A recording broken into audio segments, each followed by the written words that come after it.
this is my passion, to bring people together through music.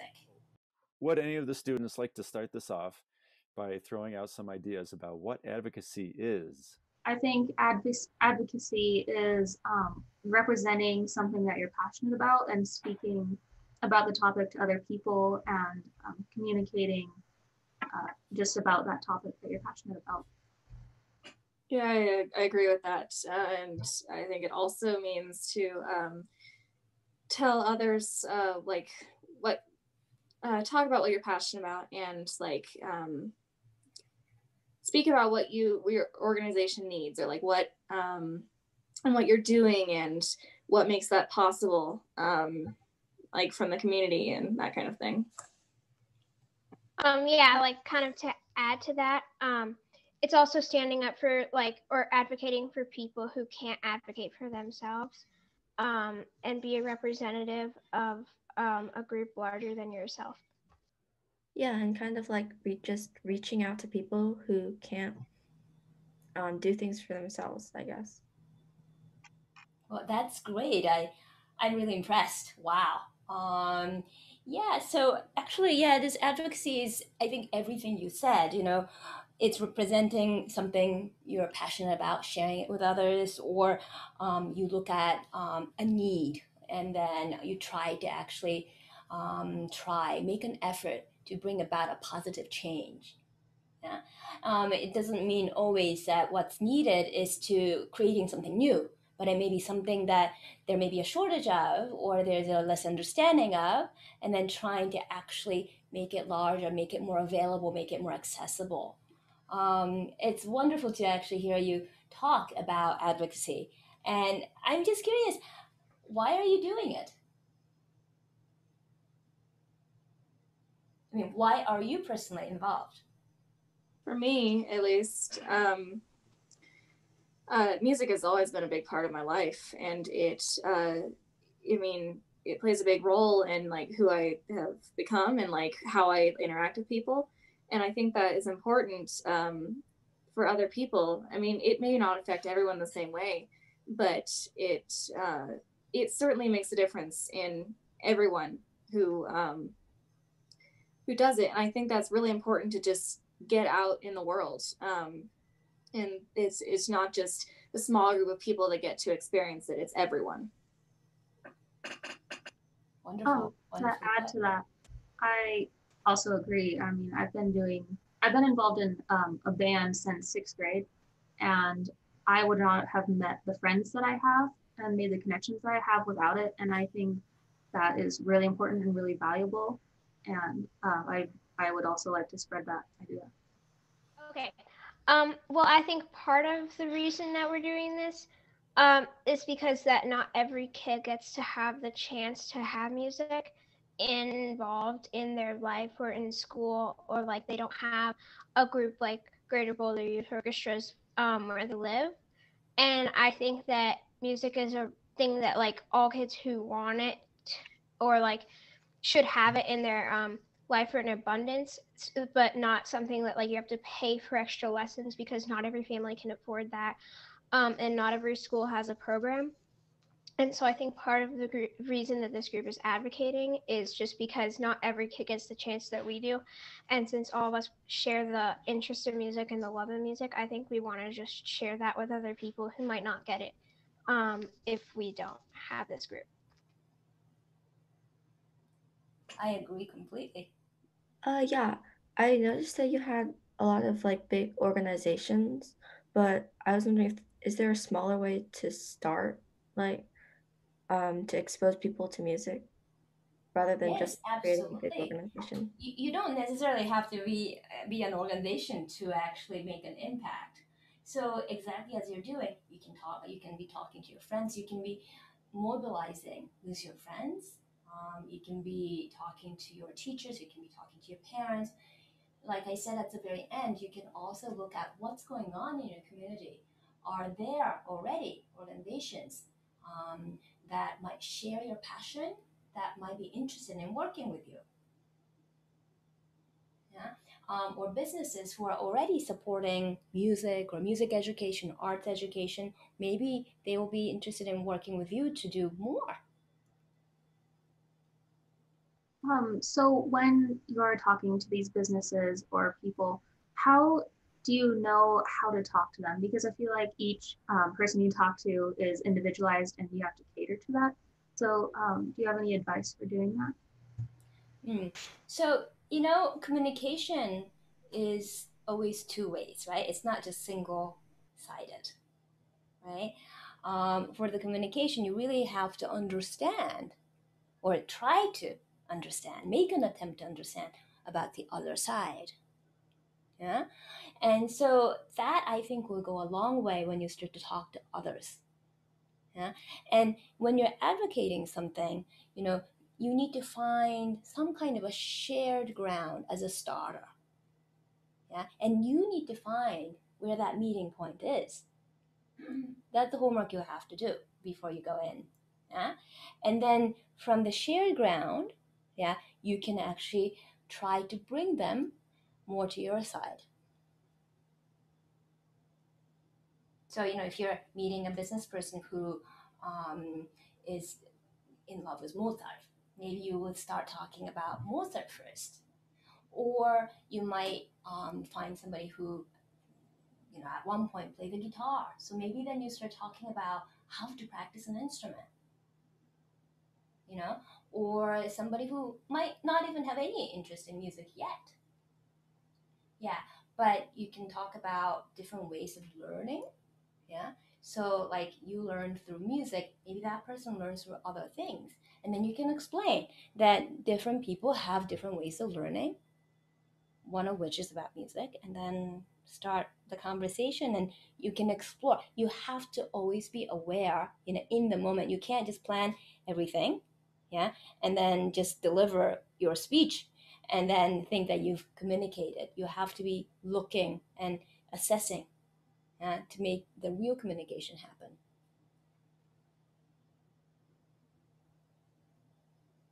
Is that how you communicated to people?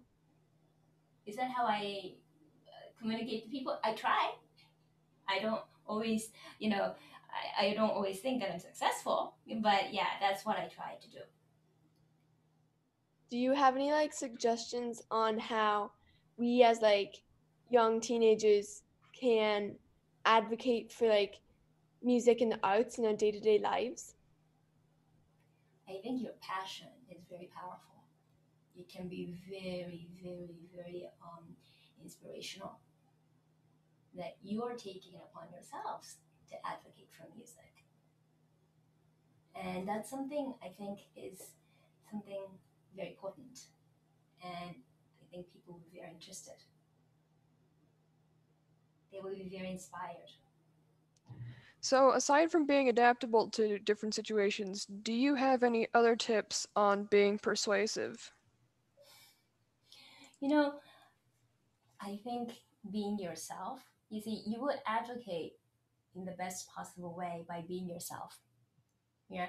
So you can't fake passion and you can't fake sort of saying things that are not really what you feel. So because you feel so passionate, be yourself. And I think that will go a long way.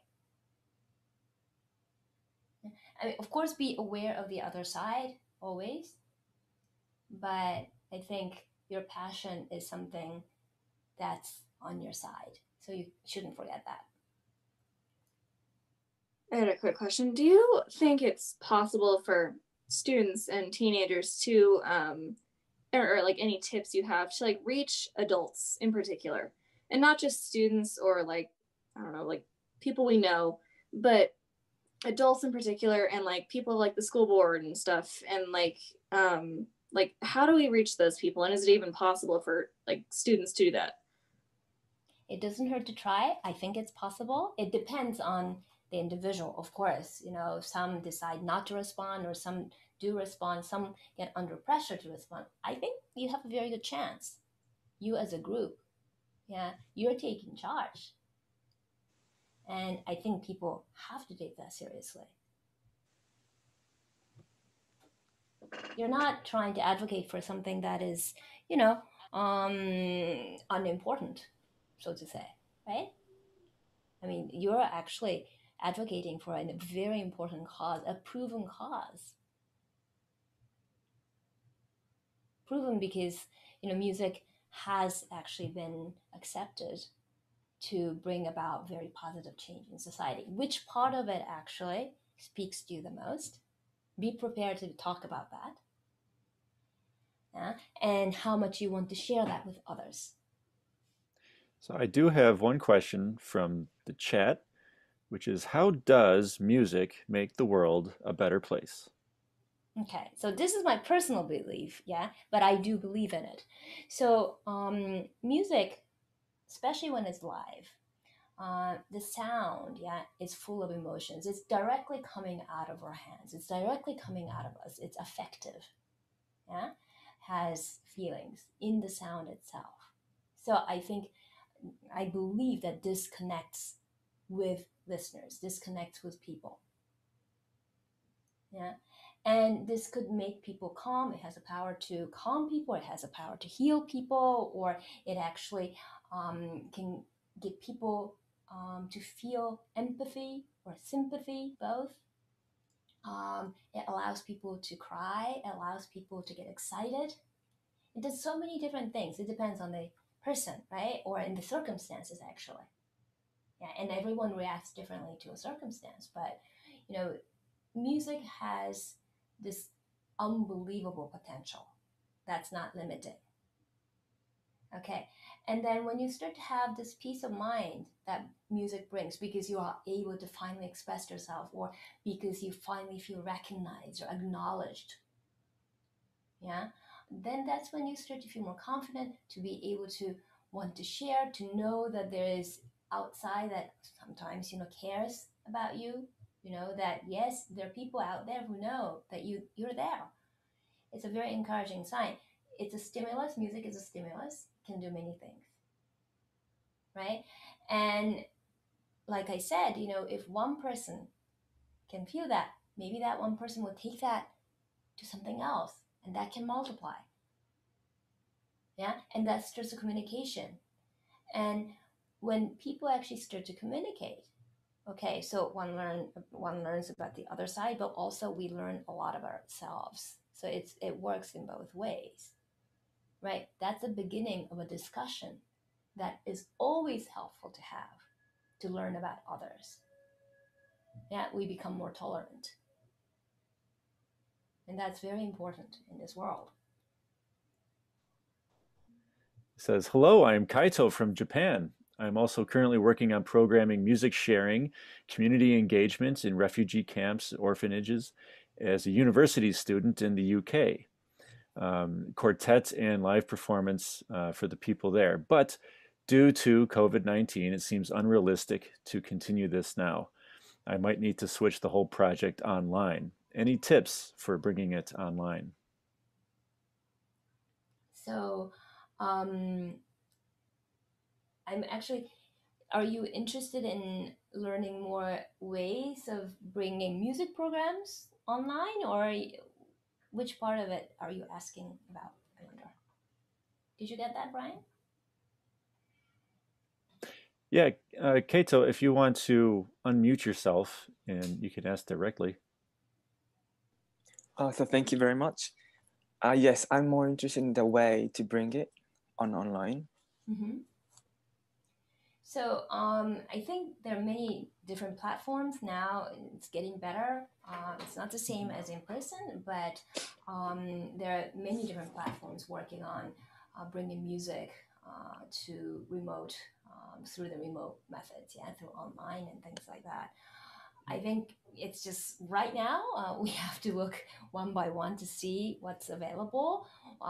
Each one is slightly different. Sometimes it's difference in price, sometimes it's in quality, sometimes in reach, sometimes in speed. There are different things. So one just has to kind of do hands-on research. I think one has to understand, what the goals are. And again, ask the three questions. What's needed, what's possible, what's needed. So what would you want if you're on the other side? And then I think that can start to formulate some of the ideas. Okay, thank you very much. I have Ruby's question here, which is, I know you've met lots of people. What is something someone said to you that has stuck with you, and why did it stick with you? Yeah, right. Thank you for asking that question.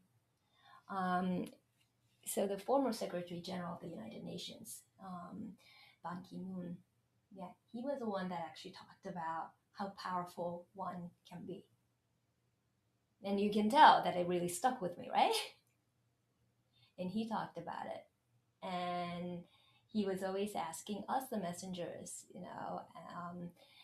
because we were asking him, what can one person do? How can we make our activities, become, greater to serve others? And he always said, okay, so if you do something, it has the capacity to be multiplied.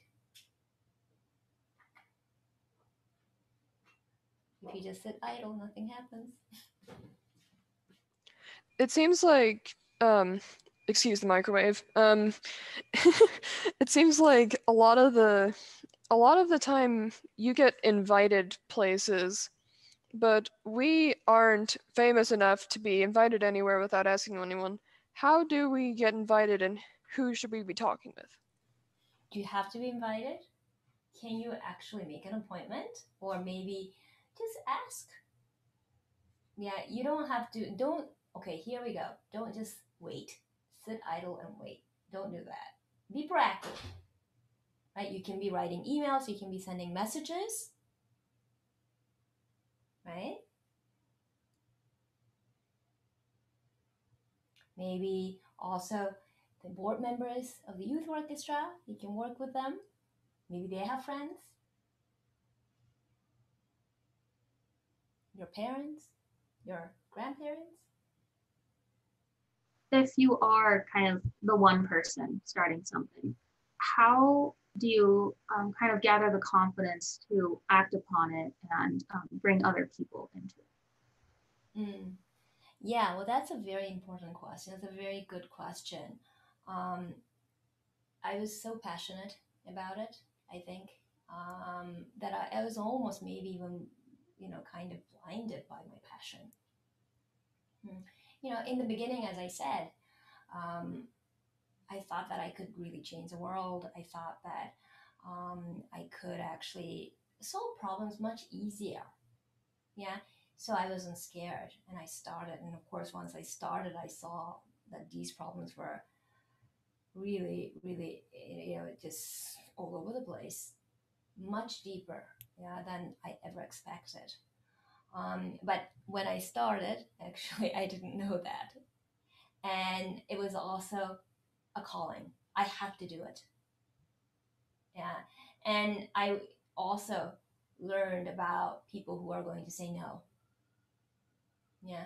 But I also knew about taking action. Thank you all so much for being here, and I hope that we'll see you all again in just a few days. Have a good night, everybody. Thank you. Thank you. Thank you. Thank you for hosting this meeting. Thank you. You guys are great. I've learned a lot from this meeting.